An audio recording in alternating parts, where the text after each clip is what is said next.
Македонија изминатата година има демократски напредок, стои во извештајот на Freedom House. Државата добила оценка 3,86 за демократски прогрес, за разлика од 3,82 во претходниот извештај. На скала од 1 до 7, каде 1 означува најниска оценка, а 7 највисока оценка за демократски напредок.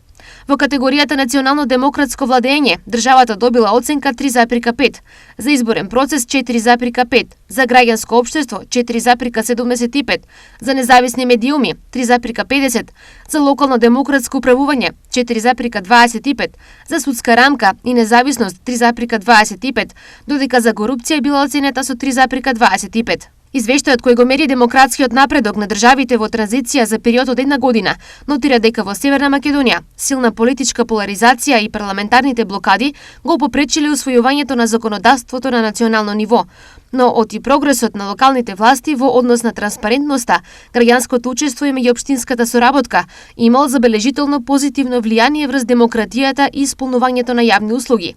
Од друга страна, забележено е и разочарување на Западен Балкан во однос на пристапувањето во Европска унија. Граѓаните на Западен Балкан се чувствуваат напуштени од домашните елити кои се спротивставуваат на демократските реформи и на меѓународните елити кои немаат решеност да го следат процесот на пристапување.